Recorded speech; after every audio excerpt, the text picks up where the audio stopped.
Hello everyone, myself CA Shailesh Burani and we are back with yet another revision lecture related to your CA Foundation Indian Contract Act. In the last lecture we have discussed about two basic things, that is the essentials of a contract and the things that are necessary for forming a valid contract and the types of contract and the basic definition of consideration.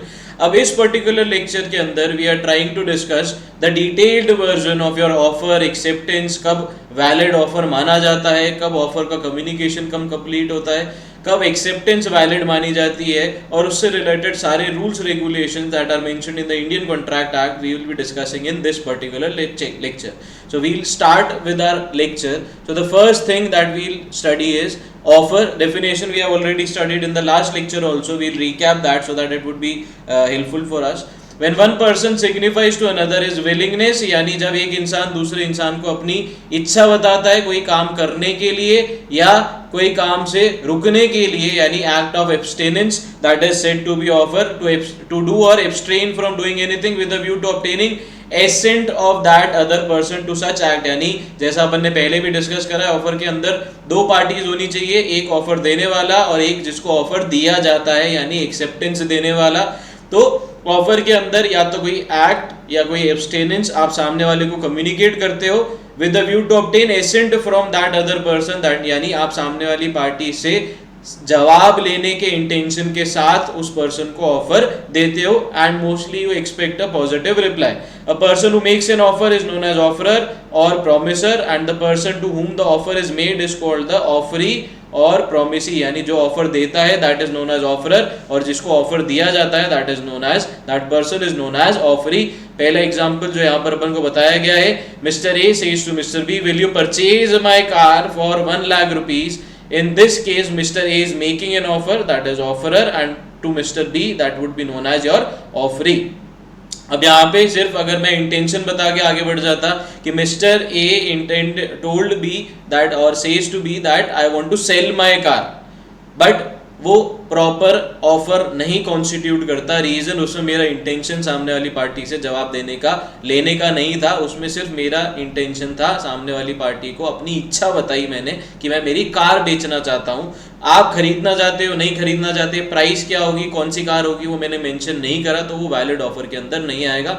इसलिए valid offer के अंदर जो चीजें अपन आगे पढ़ने वाले हैं that are the essentials of valid offer. सबसे पहला, there must be two parties, एक ऑफर देने वाली that is your offerer and दूसरा ऑफर लेने वाली दैट इज द ऑफरी, जिसको ऑफर दिया जाता है. The offer must be communicated to the offeree, यानी जिसको ऑफर दिया जा रहा है प्रॉपर कम्युनिकेशन होना चाहिए. यानी एक एग्जांपल जैसा अपन ने लास्ट में डिस्कस करा, कार को सेल करने से रिलेटेड अपन ने एक ऑफर दिया जिसके अंदर मैंने मेंशन करा कितने रुपए पे मैं कार बेचना चाहता हूं. तो प्रॉपर कम्युनिकेशन होना चाहिए ऑफर का टू द ऑफरी, तभी वो वैलिड ऑफर माना जाएगा. अगर मैं सिर्फ मेरे दिमाग में सोच लेता हूं, सामने वाले को कम्युनिकेट नहीं करता, तो that does not constitute a valid offer. Next, the offer must show the willingness of the offerer, mere telling of plan is not an offer. जैसा अभी अपन ने डिस्कस करा, ए ने स्टार्ट ही इस तरीके से किया, will you purchase my car for 1 lakh rupees. So उसमें सामने वाले से आप रिप्लाई लेना चाहते हो, that is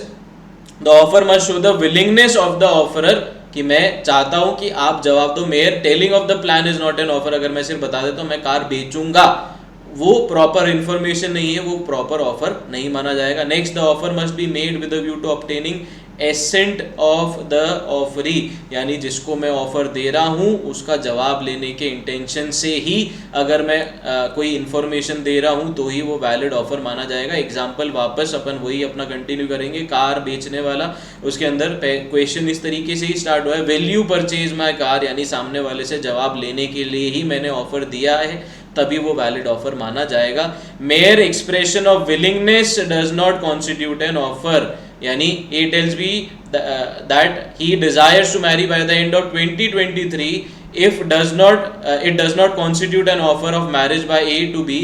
A further adds will you marry me, then it becomes an offer. अगर मैं, यानी यहाँ पर जो एग्जांपल लिया गया है, फॉर एग्जांपल ए अगर बी को सिर्फ इच्छा बताता है अपनी कि वो bye the end of this year that is 2023 शादी करना चाहता है या वो चाहता है उसकी शादी हो जाए, that is not a valid offer और proposal of marriage from A to B.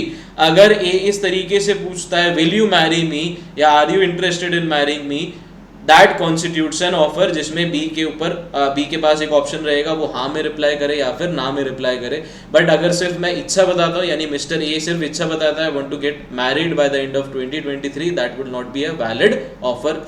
Next, legal rules communicated, जैसे अपन ने डिस्कस कर लिया ऑलरेडी, यानी प्रॉपर कम्युनिकेशन होना चाहिए. प्रॉपर कम्युनिकेशन यानी कम्युनिकेशन का बेसिक मतलब ही ये होता है transfer of ideas and understanding from one person to another. अगर ऐसा है, प्रॉपर तरीके से सारी इंफॉर्मेशन बताई जा रही है टू द ऑफरी, तभी वो वैलिड ऑफर माना जाएगा. ऑफरी कौन होता है? जिसको ऑफर दिया जाता है.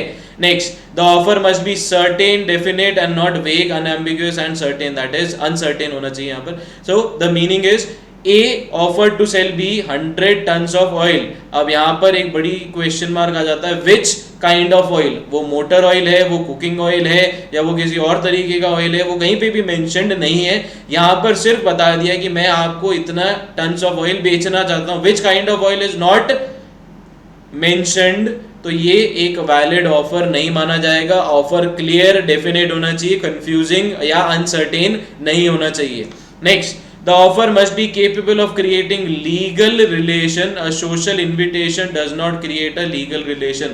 एग्जाम्पल अपन ने स्टार्टिंग में भी डिस्कस करा था. अगर मैं किसी को अपने घर पर डिनर के लिए इनवाइट करता हूं, सामने वाली पार्टी एग्री कर जाती है कि वो डिनर के लिए आएगा मेरे घर पे, and at the and he does not show up, तो उसके अगेंस्ट में मैं केस नहीं कर सकता, क्योंकि वो सोशल इनविटेशन था. वो लीगल उस इनविटेशन से मेरा कोई भी इंटेंशन उस पार्टी के साथ लीगल रिलेशन क्रिएट करने का नहीं था. तो वैलिड ऑफर तभी माना जाएगा जब उसके एक्सेप्टेंस से या उस ऑफर से सामने वाली पार्टी के साथ आपका कोई लीगल रिलेशन क्रिएट हो. Social invitation legal relation create नहीं करता. नेक्स्ट, ऑफर में भी express and implied. Express implied का मतलब, एक्सप्रेस का मतलब हो जाता है रिटन या स्पोकन, यानी लिखकर या बोलकर आप ऑफर दे सकते हो. And as an express offer, the offer which is expressed by conduct is called an implied offer, यानी आपके बिहेवियर से, आपके हाव भाव से अगर आपने कोई ऑफर दिया है तो वो इम्प्लाइड ऑफर माना जाएगा. बोलकर या लिखकर आपने ऑफर दिया है तो वो एक्सप्रेस ऑफर, और आपके कंडक्ट से, आपके एक्ट से, आपके बिहेवियर से कोई चीज़ शो हो रही है, so that is your implied offer. Example अपन ने लिया था, अगर एक ऑटो रिक्शा जा रहा है, आपने उसको हाथ दिखाया, that means you have an implied offer to him to stop and to take you to the place where you want to go. So that is your implied offer, यानी आपके behaviour से, आपके कंडक्ट से ऐसा show हुआ कि आप सामने वाली पार्टी को ऑफर देने के लिए इंटरेस्टेड हो. वो रुका, उसने एक्सेप्ट कर लिया, आपने राइट ली, जो भी पेमेंट था वो आपको करना पड़ेगा. Next, offer versus invitation to offer. ये सबसे इंपॉर्टेंट टॉपिक आ जाता है, invitation to offer and offer. इसके क्वेश्चंस भी काफी टाइम बनते हैं और कंफ्यूजिंग भी होते हैं थोड़े बहुत, इसको समझते हैं अपन. ऑफर मस्ट बी डिस्टिंग्विश्ड, यानी differentiated from an invitation to offer. Invitation to offer और invitation to treat means supply of information so that the negotiations can start and the other person can be moved to make an offer. It is an indication that the inviter is willing to enter into negotiation but not yet prepared to be bound. A response to invitation does not lead to an agreement. In fact, it generates an offer. Example इसका लेते हैं. अगर एक shop है जिसके बाहर या जिसके मेन गेट पे उन्होंने अपनी प्राइस लिस्ट डिस्प्ले की हुई है, so that is your invitation to offer, not an offer. अब वो इनविटेशन टू ऑफर कैसे हुआ? उसके अंदर जो इनवाइटी है, दैट इज द शॉपकीपर, वो चाहता है कि उस प्राइस लिस्ट को देखकर आप शॉप के अंदर आए और आप इच्छा जताए कोई उसमें से एक प्रोडक्ट खरीदने का और शॉपकीपर को ऑफर देने का कि मैं ये प्रोडक्ट इस प्राइस पे खरीदना चाहता हूं. अब शॉपकीपर के पास एक राइट है, अपन कह सकते हैं, या उसके पास एक ऑप्शन है, अपन कह सकते हैं कि वो चाहे तो आपको वो चीज उस प्राइस पे बेच सकता है या मना कर सकता है या कम प्राइस पे ही बेच सकता है. सो अब इसकी रीडिंग लगाते हैं, इसी एग्जांपल को दिमाग में रखते हुए. इनविटेशन टू ऑफर और invitation to treat mean supply of information so that the negotiations can start. आपने इंफॉर्मेशन सप्लाई करी कि ये प्रोडक्ट आपके पास है और उसकी प्राइसिंग को देखते हुए कोई आपके साथ कस्टमर आया नेगोशिएशन के लिए, can start and the other person can be move to make an offer. यानी सामने वाले पर्सन ने आपको ऑफर दिया, कस्टमर ने ऑफर दिया कि मैं ये चीज खरीदने के लिए तैयार हूं इस पर्टिकुलर प्राइस के offer. It is an indication that an inviter यानी shopkeeper is willing to enter into negotiation, यानी वो इच्छा रखता है कि वो प्राइस लिस्ट, वो प्रोडक्ट डिटेल्स देखकर कस्टमर आए और उसके साथ नेगोशिएट करे. But is not yet prepare to be bound, यानी वो बाउंड नहीं है, जबरदस्ती नहीं है, वो चाहे तो बाद में मना भी कर सकता है आपको उस पर्टिकुलर प्राइस पे प्रोडक्ट को देने के लिए, क्योंकि उसने अभी तक आपको ऑफर नहीं दिया। आप आए, नेगोशिएट किया, तो आपने जो इन्फॉर्मेशन जो आपने कम्युनिकेट करा उसके साथ, the response to invitation to treat does not lead to an agreement, in fact it generates an offer, यानी आपने अब ऑफर दिया है दुकानदार को, अब वो उसके ऊपर है कि वो एक्सेप्ट करे या रिजेक्ट करे। Preliminary negotiation or expression of interest will be regarded as invitation to treat rather than as offer. Thus, a salesperson issuing catalog or price list informs the customer about the available product, and if their prices makes an invitation to offer. Any person desiring to buy any of these product will make an offer which may or may not be accepted, यानी price list में आपने बता दिया ये product है, इस price पे available है, सामने वाला पर्सन अगर इंटरेस्टेड होगा आपके पास आएगा, आपको ऑफर देगा, आप एज अ शॉपकीपर अगर इंटरेस्टेड है तो आप उसको पर एक्सेप्ट भी कर सकते हैं उस ऑफर को, वरना मना कर सकते हैं। तो that is the difference between offer and invitation to offer. Next kinds of offer अपने लिए आ जाता है। सबसे पहला express offer, when the offerer expressly communicates the offer, the offer is said to be an express offer. The express communication of the offer may be through spoken or written word. अगर मैं लिख कर या बोलकर किसी इंसान को offer दे रहा हूँ, अपनी इच्छा बता रहा हूँ कोई काम करने के लिए, with a view to obtain assent from another, that would be known as your express offer.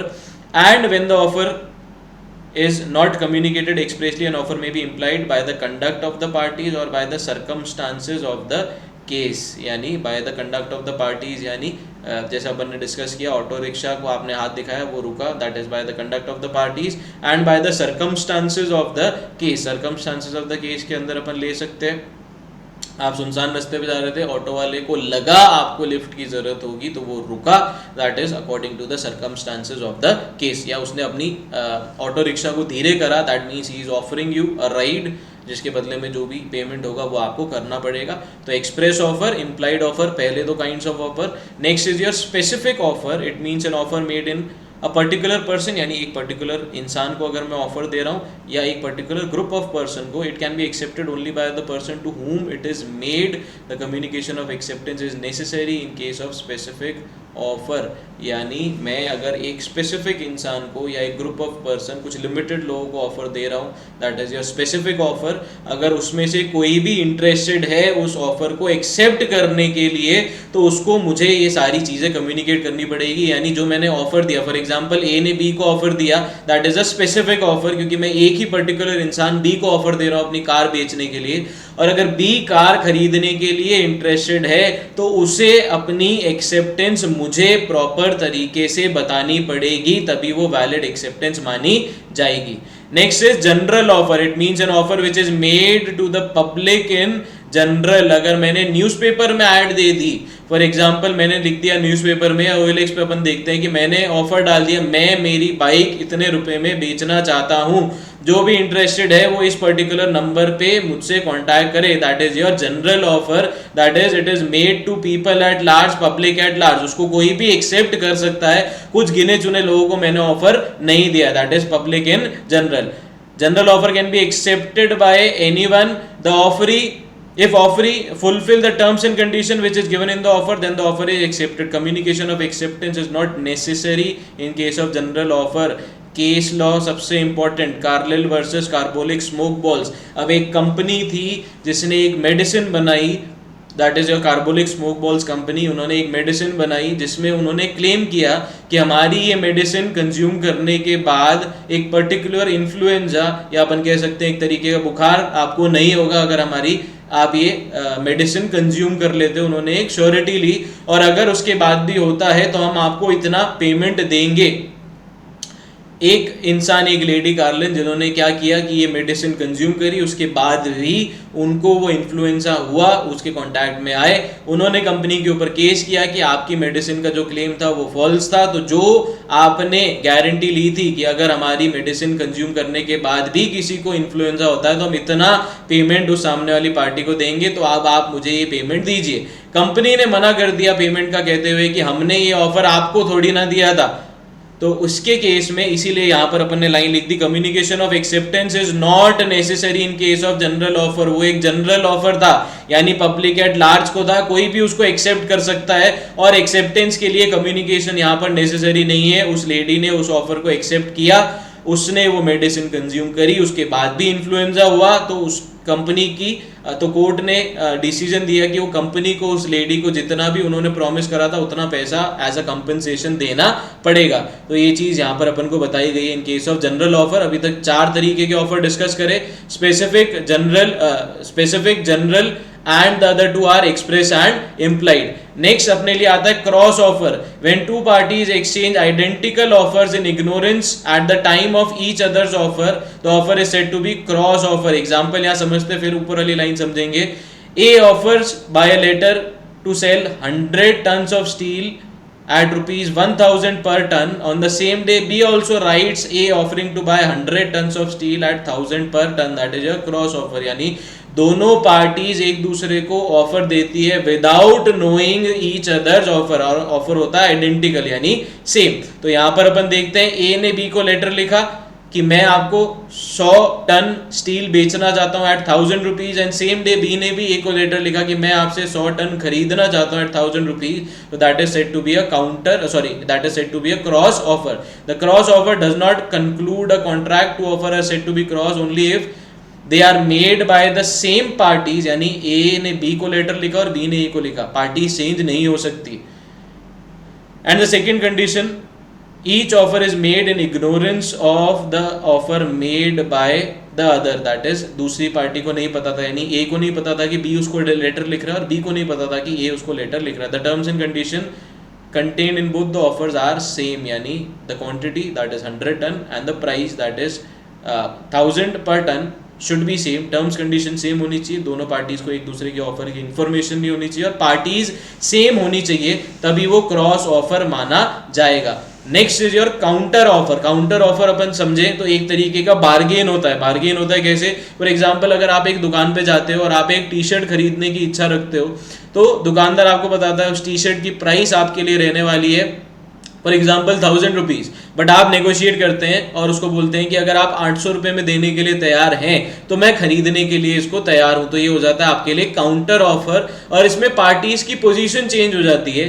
पहले दुकानदार ऑफर दे रहा है कि वो टी शर्ट बेचेगा 1000 रुपए पे, आप एक्सेप्टेंस देने वाले इंसान हो। सेकेंड सिचुएशन में जब आपने बार्गेन करा, काउंटर ऑफर दिया, नेगोशिएट करा, तो आपने ऑफर दिया कि मैं 800 में खरीदने के लिए तैयार हूं, क्या आप 800 पे बेचना चाहते हो? तो आप position of offeror and offeree changes, ये हो जाता है अपने लिए counter offer. So counter, when offeree gives qualified यानी conditional acceptance to the offer subject to modified and variation terms of the original offer, counter offer amounts to rejection of the original offer. Example, A offered to sell his pen to B for rupees 1000.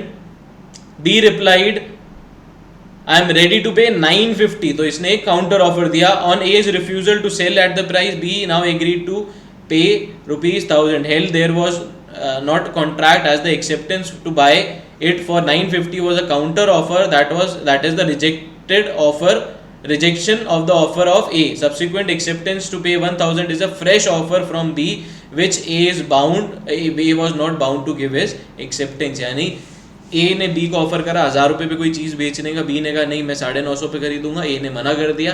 अंत में B ने 1000 रुपए पे ही वो चीज को खरीदा। तो पहले जब A ने B को ऑफर दिया 1000 रुपए का, दैट इज ऑफर, B ने मना कर दिया, B ने एक काउंटर ऑफर दिया, तो ओरिजिनल ऑफर लैप्स हो गया। अब वापस जब 1000 रुपए का ऑफर हुआ तो वो B की तरफ से हुआ कि ठीक है चलो 950 नहीं तो मैं 1000 में खरीदने के लिए तैयार हूं। अब A बाउंड नहीं है, A चाहे तो मना भी कर सकता है वापस B को, क्योंकि ओरिजिनल ऑफर जो A ने दिया था B ने वो मना कर दिया, ऑफर वहां पर lapse. Next important thing is your acceptance. Acceptance का मतलब हाँ है। when the person to whom the proposal is made signifies his assent thereto, the proposal is said to be accepted. मैंने B को बोला मैं कार बेचना चाहता हूँ 1 लाख रुपए में, B ने कहा मैं इच्छुक हूँ खरीदने में 1 लाख रुपए में, so that is your acceptance.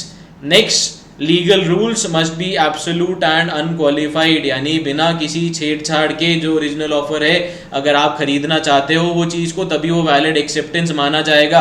अगर आप कुछ भी चेंज कर देते हो तो वो काउंटर ऑफर हो जाता है और पार्टीज का रोल चेंज हो जाता है, वहां पर जो अपन ने अभी पहले डिस्कस करा लास्ट स्लाइड के अंदर। A offers to sell his house to B for 2 lakhs.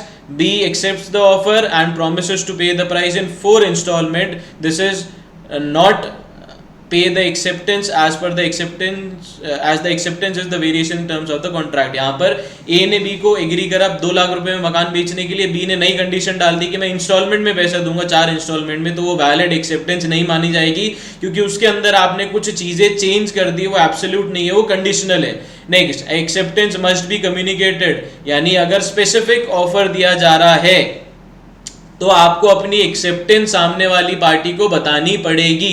सामने वाली पार्टी ने आपको ऑफर दिया कि आपको वो कार बेचना चाहता है, आपको वो कार खरीदनी थी, बट आपने सामने वाली पार्टी को जवाब नहीं दिया। आपने अपना माइंड मेकअप कर लिया कि हाँ मैं ये कार खरीदूंगा, कल इसको पेमेंट कर दूंगा। कल आप गए पेमेंट करने, उसने बताया मैंने ये कार ऑलरेडी किसी और को बेच दी, तो आप ये नहीं कह सकते मैं आपके ऊपर केस करूंगा क्योंकि मैंने एक्सेप्ट कर लिया था, क्योंकि आपने अपना एक्सेप्टेंस कम्युनिकेट नहीं करा था। आपने अपने दिमाग में वो थॉट लाए थे कि मैं ये कार खरीदूंगा, बट उसका कम्युनिकेशन आपने सामने वाली पार्टी को नहीं करा था।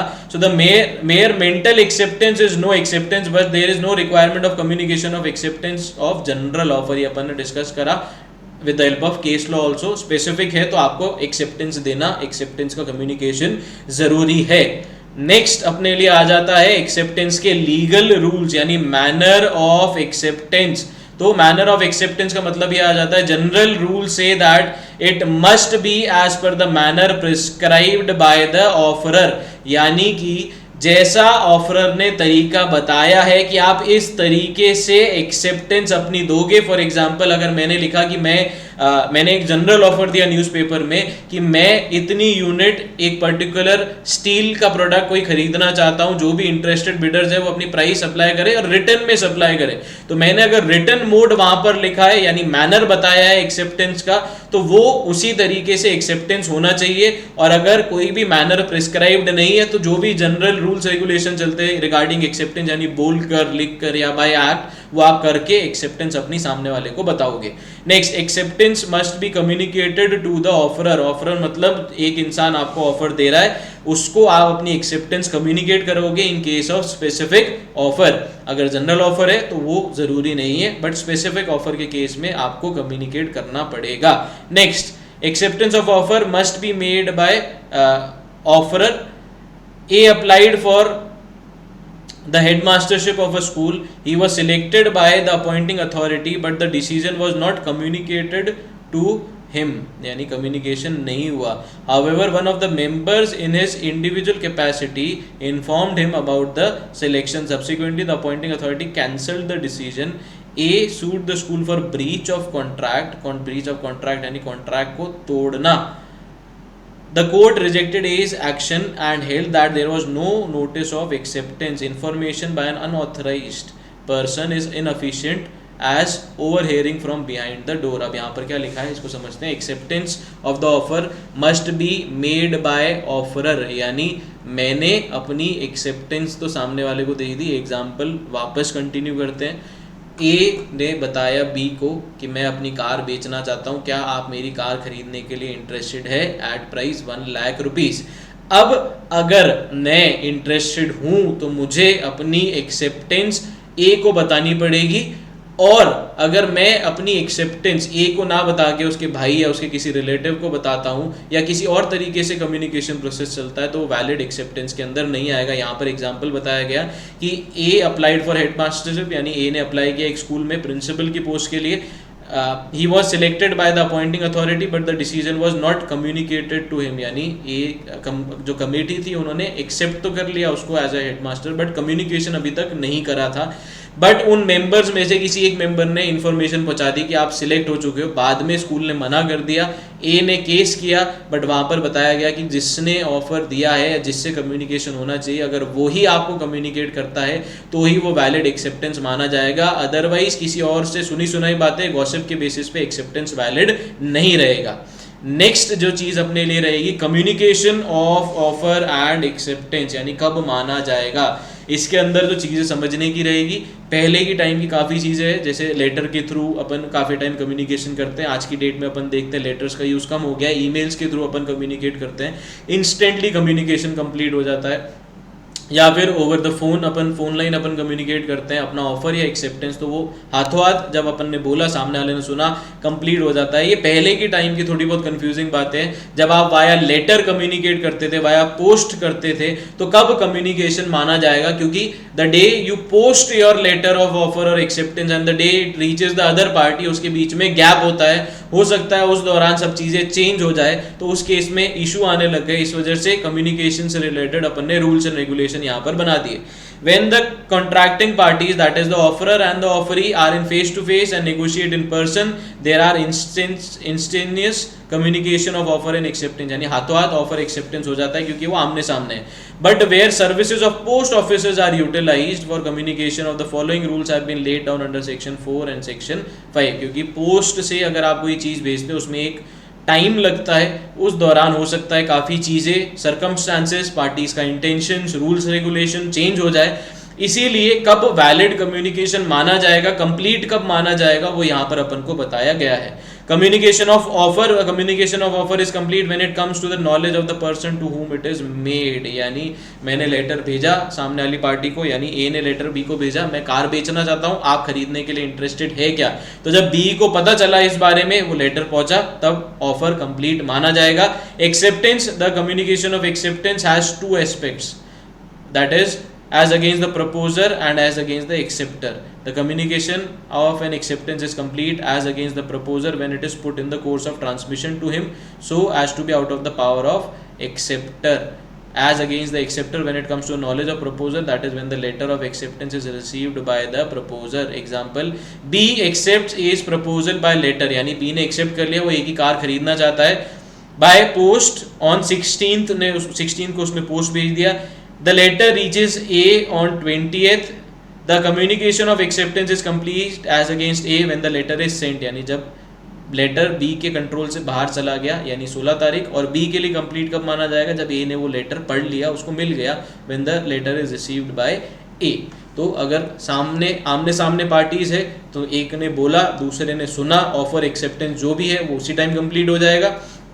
दिक्कत आती है जब वाया पोस्ट आप कम्युनिकेशन करने की कोशिश करते हैं, तो एज अगेंस्ट द प्रपोजर, यानी ऑफर जो देने वाला है, जब एक्सेप्टी ने या अपन कह सकते हैं प्रोमिसी ने जब पोस्ट कर दिया, जब उसके कंट्रोल से बाहर चला गया, वो डेट मानी जाएगी डेट ऑफ एक्सेप्टेंस, और जिसने एक्सेप्ट करा है उसके लिए जब प्रपोजर तक लेटर पहुंच जाएगा, वो डेट मानी जाएगी date of acceptance.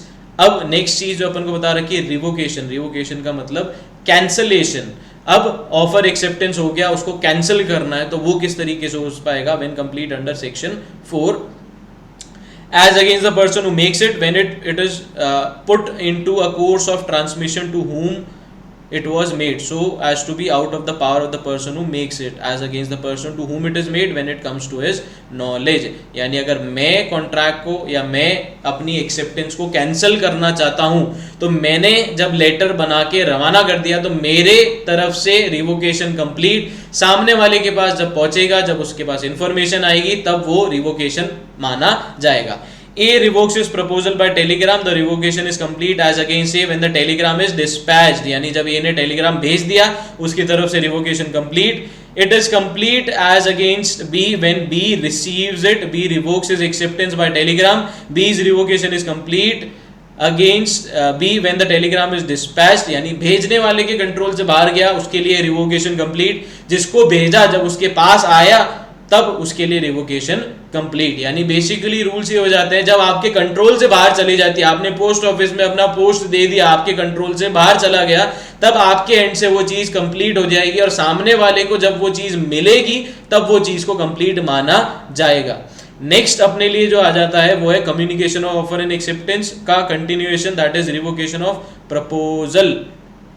It may be revoked at any time before communication of its acceptance is complete as against the proposal, but not afterwards. It means the offer can be revoked at any time before the letter of acceptance is posted by the acceptor. अब हुआ ये, मैंने पहले offer दिया B को, कि मैं car बेचना चाहता हूँ, लेटर भेज दिया, बाद में मुझे लगा कि बी को मुझे कार नहीं भेजनी, तो मैं दूसरा लेटर भेजता हूं। अब अगर बी को पिछला लेटर मिल गया, उसने एक्सेप्ट कर लिया, that this means that offer can be revoked at any time before the letter of acceptance is posted by the acceptor. B ने एक्सेप्ट कर लिया, अपनी तरफ से एक्सेप्टेंस भेज दी, उसके बाद रिवोकेशन का ऑफर, रिवोकेशन का लेटर आया अगर बी के पास, तो अब वो कैंसिल नहीं होगा, अब ब्रीच ऑफ कॉन्ट्रैक्ट के अंदर वो चीज चली जाएगी। Revocation of acceptance same, it may be revoked at any time before the communication of its acceptance is complete against the acceptor but not afterward. This means the acceptance can be revoked at any time before the letter of acceptance is received by the proposer. अब इसका मतलब ये हो जाता है, for example B ने acceptance letter भेज दिया, अब उसको लगा कि वो कार नहीं खरीदेगा, उससे सस्ते ऑप्शंस में उसको कार मिल रही है। मान लो आज वो लेटर भेजता है यानी 5 तारीख को, एक्सपेक्टेड डेट और डिलीवरी टू ए है 10 तारीख, उससे वो उसने नॉर्मल पोस्ट भेजा था, अब वो अगर स्पीड पोस्ट भेज देता उससे पहले और रिवोकेशन का मैसेज ए तक पहुंच गया बिफोर द एक्सेप्टेंस ऑफर, जो पिछला उसने भेजा था 5 तारीख को, तो वो वैलिड रिवोकेशन माना जाएगा। अगर एक्सेप्टेंस का लेटर ए तक पहुंच गया, उसके बाद में रिवोकेशन का लेटर भेजता हूं, तो वो प्रॉपर रिवोकेशन ऑफ एक्सेप्टेंस नहीं माना जाएगा, फिर जो भी लीगल फॉर्मेलिटीज है वो आपको झेलनी पड़ेगी। Next, modes of revocation of offer, यानी किस तरीके से ऑफर खत्म होता है, एंड होता है। सबसे पहला, an offer lapses or comes to an end by notice of revocation, मैंने सामने वाली पार्टी को नोटिस भेज दिया क्लियरली मेंशनिंग कि मैं अब ये ऑफर ओपन नहीं रखना चाहता, मैंने जो ऑफर आपको दिया था अब मैं वो ऑफर को कैंसिल करना चाहता हूँ। Next, by passage of time, by passage of stipulated time, if there is no time stipulated it lapses by the expiry of reasonable time. मैंने आपको ऑफर दिया था, आज मैं कार बेचना चाहता हूँ, आपने 3 महीने 4 महीने 6 महीने 2 साल तक रिप्लाई नहीं किया, 2 साल बाद अगर आप रिप्लाई करते हो तो तब तक ऑफर लैप्स माना जाएगा, क्योंकि ऑल्दो उसमें कोई भी रीजनेबल टाइम मेंशन नहीं था। ऐसा मैंने नहीं लिख के दिया था कि मैं कार बेचना चाहता हूं, अगर आप खरीदना चाहते हो तो 10 दिन में रिप्लाई कीजिए। अगर मेंशन्ड है टाइम तो वो टाइम होते ही ऑफर लैप्स हो जाएगा। अगर टाइम मेंशन नहीं है तो जो रीजनेबल टाइम है उस दौरान अगर आपने एक्सेप्ट कर लिया तो ठीक है, नहीं तो ऑफर ऑटोमेटिकली लैप्स माना जाएगा। बाय डेथ और इंसेनिटी, यानी मेंटल कैपेसिटी अगर ऑफरर की खराब हो जाती है, खत्म हो जाती है या किसी कारणवश कम हो जाती है तो भी ऑफर लैप्स हो जाएगा, या डेथ हो जाती है। बाय डेथ और insanity of the offer, in fact of the death और insanity of is known to acceptor, यानी जिसको ऑफर दिया गया था उसको पता चल गया डेथ या इंसेनिटी का, तो ऑटोमेटिकली ऑफर लैप्स हो जाएगा। By failure of the acceptor to fulfil condition precedent to acceptance, मैंने एग्जांपल यहाँ पर लेते हैं अपन, कार बेचना चाहता है ए, किसको, बी को, कितने रुपए पे, 1 लाख रुपए पे। उसने एक और, अपन थोड़ा चेंज कर लेते हैं एग्जांपल, उसने एक कंडीशन डाल दी, अगर आप एक्सेप्ट करते हो ये ऑफर, एक्सेप्टेंस के बाद आपको 10,000 रुपये एज एन एडवांस पेमेंट जमा कराने होंगे, उसके बाद में 1 महीने बाद आपको कार डिलीवर करूंगा। अब जो कंडीशन थी एक्सेप्टेंस की 10,000 रुपये जमा कराने पड़ेंगे, वो अगर आप नहीं कराते तो वो ऑफर लैप्स माना जाएगा। Next, by counter offer, counter offer यानी जो अपन ने डिस्कस करा, बार्गेन जब अपन करते हैं, काउंटर ऑफर करते हैं तो ओरिजिनल ऑफर ऑटोमेटिकली लैप्स हो जाता है। एग्जांपल अपन ने देखा, 1000 रुपये एग्री करा कोई चीज़ को बेचने के लिए, आपने 950 का ऑफर दिया, that is your counter offer. So जो ओरिजिनल ऑफर था ऑफ 1000 रुपीज वो लैप्स माना जाएगा, खत्म माना जाएगा, रिवोक्ड माना जाएगा। Next is by rejection, when offer is rejected it is dead and can not be revived by its subsequent acceptance. मैंने आपको ऑफर दिया था, आपने मना कर दिया यानी रिजेक्ट कर दिया, तो अब वापस वो ऑफर जिंदा नहीं हो सकता। अब अगर आप ऑफर दोगे या एक्सेप्टेंस दोगे तो फ्रेश ऑफर माना जाएगा, और सामने वाली पार्टी जिसने पहले आपको ऑफर दिया था, अब अगर वो इंटरेस्टेड हुई तो वो एक्सेप्टेंस दे सकता है, वरना वो मना कर सकता है। तो ये थे कुछ rules regarding your offer acceptance, किस तरीके से उसका कम्युनिकेशन कंप्लीट माना जाएगा, और किस तरीके से अपन ने देखा कि डिफरेंस है अपना between offer and invitation to offer, जिससे रिलेटेड मोस्टली क्वेश्चंस पूछे जाते हैं। तो ये था अपना आज के लिए टॉपिक इस लेक्चर के अंदर। नेक्स्ट लेक्चर के अंदर अपन स्टार्ट करेंगे related to your consideration, rules regarding consideration, और अभी तक जो भी अपन ने पढ़ा उससे रिलेटेड अपन क्वेश्चंस भी, that is your practical questions, your case study type question, scenario based question अपन डिस्कस करेंगे। डायरेक्ट क्वेश्चन भी आ सकते हैं, जैसे टाइप्स ऑफ ऑफर क्या क्या होते हैं, या फिर क्वेश्चन आ सकता है कि आपके essentials of a valid contract क्या होते हैं। बट वो क्वेश्चंस ऐसे हैं जो अगर आपने समझ लिए तो आप खुद लिख सकते हैं। जो दिक्कत बेसिकली लॉ के क्वेश्चंस के अंदर आती है वो रहती है related to your case study और सिचुएशन बेस्ड क्वेश्चंस के अंदर। तो वो चीज़ अपन डिस्कस करने वाले हैं अगले लेक्चर के अंदर together with the topic of consideration. So till then देखते रहिए, stay tune to the classes of your CA point revision classes that are being provided to you. So till then, thank you and have a nice day.